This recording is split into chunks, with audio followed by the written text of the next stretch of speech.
बहुत स्वागत आपका चौकस भारत में। मैं आपका दोस्त ब्रजेंद्र।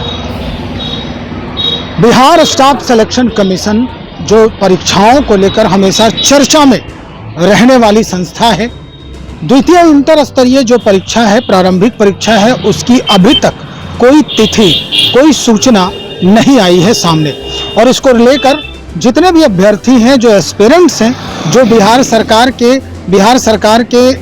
जो सरकारी नौकरी है उसमें नौकरी करने के इच्छुक हैं, जिन्होंने फॉर्म भरा है, कोई काफ़ी चिंता में वो इस वक्त जूझ रहे हैं, चिंता से जूझ रहे हैं। लगभग 1 वर्ष पूरा होने वाला है जब से ये फॉर्म अप्लाई किया गया है और इसके बावजूद भी अभी तक कोई नोटिफिकेशन जारी नहीं होना ये बड़ा मसला खड़ा कर सकता है। इस बाबत छात्र नेता दिलीप ने फिर से आवाज लगाई है, गुहार लगाई है बिहार सरकार को, बिहार स्टाफ सिलेक्शन कमीशन को, और उन छात्रों की बात की है कि भाई इतने लाख जो अभ्यर्थी हैं वो पेशोपेश में हैं। परीक्षा अगर होती भी है तो इसे 8 वर्षीय या 5 वर्षीय योजना में लागू नहीं किया जाए। तो चलिए सुनते हैं क्या कह रहे हैं छात्र नेता दिलीप। नमस्कार दोस्तों, मैं दिलीप कुमार। दोस्तों, बीएसएससी द्वितीय इंटर स्तरीय पीटी परीक्षा की तिथि विज्ञापन के 1 साल बाद भी अभी तक जारी नहीं की गई है। और ये कितने शर्म की बात है कि विज्ञापन के 1 साल बाद भी परीक्षा की तिथि घोषित नहीं की गई है।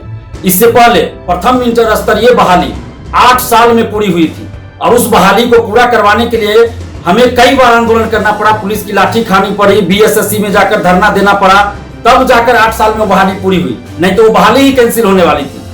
तो क्या बीएसएससी इस बार द्वितीय इंटर स्तरीय को भी 8 वर्षीय या 5 वर्षीय योजना बनाना चाहती है? क्या चाहती है बीएसएससी? 27 लाख से अधिक अभ्यर्थियों के भविष्य के साथ क्यों खिलवाड़ किया जा रहा है? हम बीएसएससी से ये मांग कर रहे हैं कि जल्द से जल्द द्वितीय इंटर स्तरीय पीटी परीक्षा की तिथि घोषित कीजिए और पूरी पारदर्शिता के साथ इस परीक्षा को और इस बहाली को संपन्न करवाइए। कोई पेपर लीक नहीं होना चाहिए, कोई फर्जीवाड़ा नहीं होनी चाहिए, किसी भी तरह की धांधली सेटिंग नहीं होनी चाहिए और पूरी पारदर्शिता के साथ बहाली को पूरा करवाइए। और बीएसएससी ने ऑनलाइन परीक्षा करवाने की घोषणा की है, जिसका विरोध अभ्यर्थी कर रहे हैं। हजारों अभ्यर्थी इसका विरोध कर रहे हैं और अभ्यर्थियों का कहना है कि ऑफलाइन परीक्षा ही होनी चाहिए थी। तो बीएसएससी को इस पर ध्यान देना चाहिए कि अभ्यर्थी जब चाह रहे हैं कि ऑफलाइन होनी चाहिए तो आप ऑनलाइन परीक्षा क्यों थोप रहे हैं? और अगर जब आप ऑनलाइन परीक्षा करवा ही रही है बीएसएससी, तो टीसीएस से परीक्षा करवाए। बीएसएससी अगर ऑनलाइन परीक्षा ही करवाना चाह रही है तो टीसीएस से परीक्षा आयोजित करवानी चाहिए। बेल्ट्रॉन से परीक्षा नहीं ली जानी चाहिए, क्योंकि बेल्ट्रॉन का मतलब ही है धांधली सेटिंग, फर्जीवाड़ा, पैसे की वसूली। कोई भी परीक्षा कराने की जिम्मेवारी अगर बेल्ट्रॉन को दी जाती है, इससे पहले का रिकॉर्ड है, तो बेल्ट्रॉन के कर्मचारियों के द्वारा फोन करके पैसे की मांग की जाती है अभ्यर्थियों से। तो अगर द्वितीय इंटर स्तरीय परीक्षा की जिम्मेवारी बेल्ट्रॉन को दिया जाता है तो फिर बहुत बड़े पैमाने पे धांधली सेटिंग होगी, फर्जीवाड़ा होगा। इसलिए हम बीएसएससी से ये मांग कर रहे हैं और बिहार सरकार से और खासकर मुख्यमंत्री नीतीश कुमार जी से ये मांग कर रहे हैं कि बीएसएससी द्वितीय इंटर स्तरीय परीक्षा को या तो टीसीएस से करवाई जाए या नहीं तो ऑफलाइन परीक्षा करवाई जाए और पूरी पारदर्शिता के साथ, निष्पक्षता के साथ इस बहाली को पूरा करवाया जाए।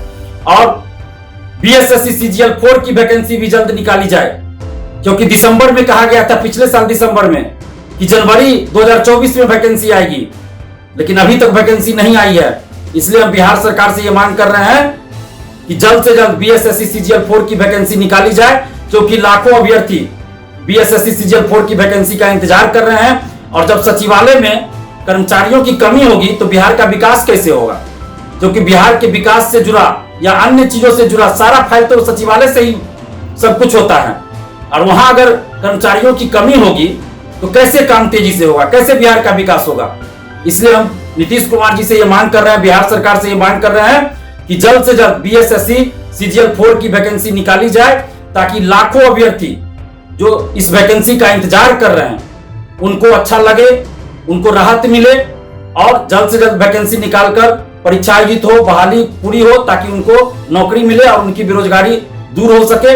ये लाखों अभ्यर्थियों की मांग है। सुना आपने, साफ कहना है कि इसे 8 वर्षीय या 5 वर्षीय योजना में नहीं लाए सरकार, क्योंकि पिछले बार ही जब 2014 का जो फॉर्म भरा था वो 8 वर्षों के बाद उसे पूरा किया गया, इसकी प्रक्रिया पूरा हुई, नियुक्तियां पूरी हुई। लेकिन इस बार ऐसा नहीं होने देंगे। ये भी आगाज है छात्र नेता दिलीप का। एक बात और दिलीप ने कहा कि भाई अगर परीक्षा लेती है सरकार तो वो बेल्ट्रॉन के माध्यम से परीक्षा न ले, क्योंकि बेल्ट्रॉन की जो साख है वो पहले से ही खराब हो चुकी है। बेल्ट्रॉन से जो भी परीक्षाएं होती है, सूचना ये मिलती है कि वहां से पैसे उगाही का कार्यक्रम होते देखा गया है, होते रहता है। ये छात्र नेता दिलीप कह रहे हैं। टीसीएस एक संस्था है जिसके तहत परीक्षा लेने की गुहार की जा रही है या फिर ऑफलाइन परीक्षा लेने की गुहार की जा रही है। तो चलिए देखते हैं स्टाफ सिलेक्शन कमीशन बिहार और बिहार सरकार इस बाबत क्या कुछ तैयारियां करती है, कैसे इस बात को लेकर परीक्षार्थियों के बीच में नोटिफिकेशन आता है, हम वो भी आपको दिखाएंगे।